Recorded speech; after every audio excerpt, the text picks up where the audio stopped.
So maybe you're someone who wants to read hard books, but maybe you're also worried that you're not going to be able to understand a book or get the most out of it. This is a common anxiety from beginners, but truthfully, even people who have advanced degrees often struggle with getting the most out of what they read. So today I want to go over a bit of a guide on how to get the most out of what you read. And I am going to use the great Mortimer Adler's book, How to Read a Book, as my guide. But we're going to talk about Adler's levels of reading and talk about how we can use some of the techniques that Adler suggests in order to get the most out of what we read. So there are 4 types of reading: elementary, inspectional, analytical, and synoptical. Elementary reading has to do with just being able to understand a single sentence or understanding words.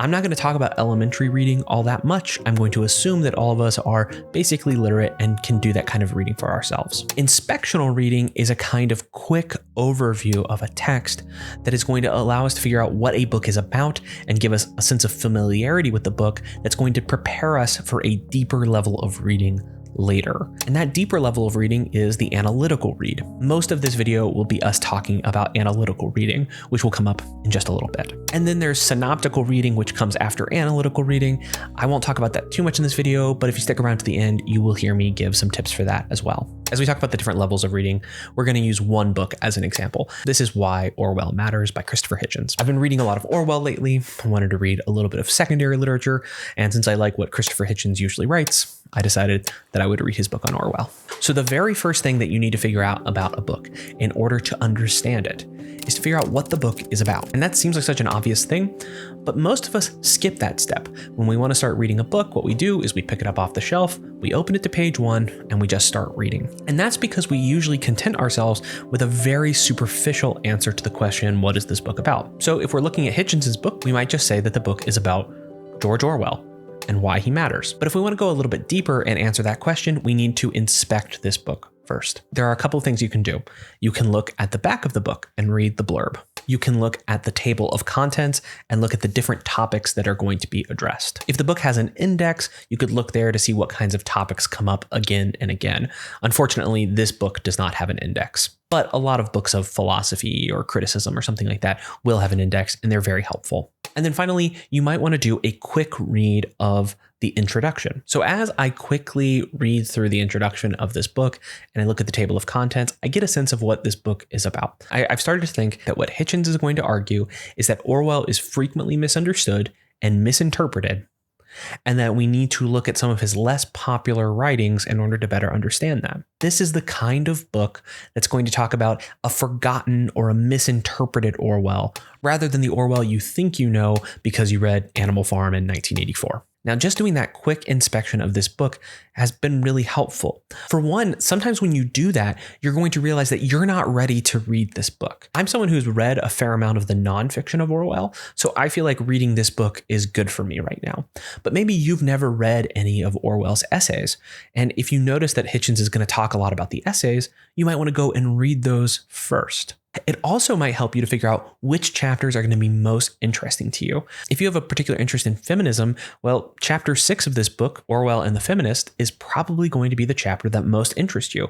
So maybe you might even read that chapter first to see if it pays off. So Adler calls this whole inspection we've just done the pre-read. By pre-reading a book, we now understand what it's about, and we're going to feel a little bit more comfortable as we go in and read it. The next step is to actually start reading the book, but we're going to read it really quickly. And Adler calls this step the superficial read, and he still calls this part of inspectional reading. But Adler gives one important rule.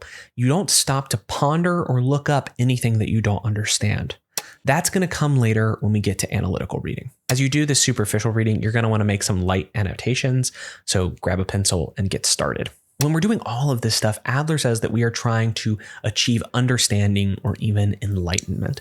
It's all part of this broader project of learning new things. We're all trying to learn new things.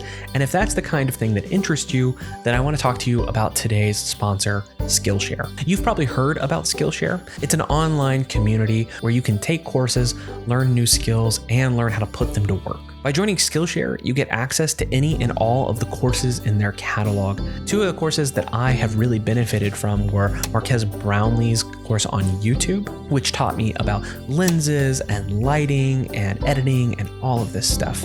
and also a course on graphic design, understanding typography and layout. All of this stuff was interesting to me, but I didn't really know where I could go and learn it. Those Skillshare courses were exactly what I needed. But maybe you're interested in 3D modeling in Blender, or using AI in your art, or learning how to use a tool like Notion. Skillshare has courses for all of that. The first 500 people who use my link down below will get a free month of Skillshare. So go check it out and see what you could be learning. Thank you again to Skillshare for helping me make this video. So let's flash forward in time a bit, and let's assume that I have done my superficial read of this book. Later on, I'm going to want to come back and do my analytical read. The analytical read is where you actually dive deep into the text, where you make heavier and heavier annotations, and you take real notes, and you try to get everything you can out of this book. We could say that there are 6 steps to analytical reading. The first one is to just classify the book. If you've already done your inspectional read, you've basically done this, so we'll keep this quick. We know that this is a work of nonfiction. Since it's about George Orwell, we can get a little bit more specific, and we can say that it's a work of literary criticism. And we might even say that it's about political writing because of the table of contents. So we'll just say that this is a work of literary criticism focused on political writing, and in particular, George Orwell. So now we've classified the book, we kind of know how to engage with the book. Understanding that the book is a work of nonfiction means that we're going to treat it very differently than if it were a novel or a poetry collection. The second step is to X-ray the book. This is roughly what we did by systematically skimming the book and then by pre-reading. We are just looking through the book and trying to see what we can find. Here's another thing that you could learn if you just look through the table of contents here. There are 10 chapters here, and each one seems relatively self-contained. While all of the chapters are about similar-ish topics, none of them seem to clearly build on each other. So that means that these are written a little bit more like independent essays rather than, say, a biography of George Orwell, which would be written in mostly chronological order.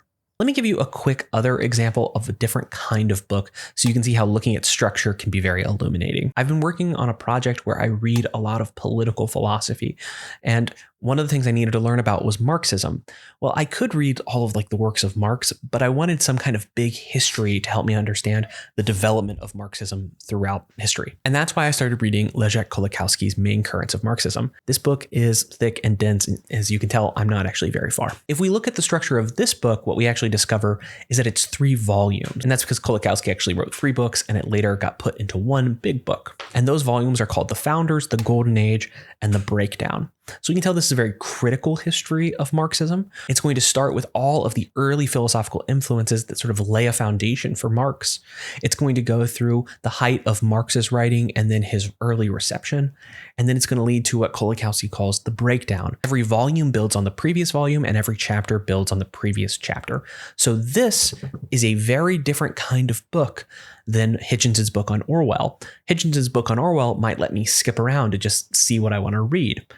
Kolakowski's book probably needs to be read from front to back, probably many times over to get the most out of it. So now as we continue our analytical reading, where we're really deeply reading this book from front to back, we are coming to step 3, which is to come to terms with the author. And what this means is that we need to define key terms that the author uses on a regular basis. Here's a term that you probably don't even think about defining when you read a book like this, but it's actually pretty important, and that's George Orwell. It would be helpful if you could write a sentence or two to describe who Orwell was and when he lived. But just looking at some terms here, we're going to need to define what left and right mean in politics, what feminism means, what postmodernism means. And that is just the start. As I read the rest of this book, I will find terms that I don't understand or that I think are interesting, and I'm going to want to see how Hitchens defines them. This, by the way, is crucial when you start reading philosophy, which is really my specialty. You need to be able to understand the terms that a philosopher employs, and you need to be able to define them for yourself. This is crucial in philosophy, but actually it's helpful for any kind of nonfiction. So the next step in your analytical reading is to determine the author's message. Since I am talking about this book before I have read it all the way through, I can't tell you in detail what Hitchens's message is in Why Orwell Matters. I gave you a very general idea of it early on when I said it would be about why Orwell still matters in the 21st century and how we commonly misinterpret him. But that's a very general answer. What we want to know actually are the specific ways that people have misinterpreted him, the specific ways in which Orwell still matters today. After all, anybody could write the sentence, Orwell still matters in the 21st century, but that just wouldn't be interesting. You could write that without even reading Orwell. But of course, Hitchens is very familiar with Orwell, and he's going to make arguments and evidence, and we want to see what he actually says. What we want to do is identify the specific positions and then figure out not just what Hitchens says about Orwell, but why he says it. And once we've figured out that why question, we're able to move to step 5, which is to criticize the book fairly. In order to criticize a book fairly, we want to do our best to actually understand what an author says and why he says it. And then we want to see whether or not what he says is true. We want to look at the author's arguments, but we also want to look at the different kinds of arguments that we could come up with for either those same positions or for contrary positions. It's helpful here to play devil's advocate and make arguments that you might not yet find convincing, just to try them out. All of this is part of a process of engaging with ideas. And I would say that once you've started into this step, this is where we can say that you really have a grasp on the material, because not only can you say what Hitchens said, and not only can you say why Hitchens said what he said, you can actually figure out whether or not Hitchens was right. And the 6th step is to decide your own conclusion. Now, you've been working towards this in step 5, but in step 6, what you're doing is trying to come to a bit of a final pronouncement. I understand that it can feel a little bit strange to come to a final pronouncement about a book, as if it's almost disrespectful here, again, because after all, the book has shown itself to be complex and interesting and nuanced. Well, your position about why you disagree with it should also be complex and interesting and nuanced. There's no disrespect in saying that you disagree with a book. There's no disrespect in saying that an author that you read and even admired was dead wrong about something. By taking their ideas seriously, reading their books thoroughly, and then engaging with the ideas in good faith, you are showing the ultimate respect, even if you come to the conclusion that they are absolutely wrong. So this brings us to Adler's final kind of reading, synoptical reading. Synoptical reading involves reading multiple books about the same subject, generating a bibliography or a list of books that you want to read, reading all of them analytically, and then comparing how they use terms, how they come to their different positions, comparing their arguments, and assessing them in conversation with one another. So it's not just me having this conversation with Hitchens through his book, but it's me and Hitchens and Orwell and other political writers all having a conversation together. That is the art of synoptical reading. But synoptical reading is difficult. It's the kind of thing that if you go and get a PhD in the humanities, you spend a lot of time developing that skill. And even after you've developed it for a while, it still takes a lot of work. But for now, I would say we can just focus on working on our analytical reading skills so that when we read a single hard book, we can still get the most out of it.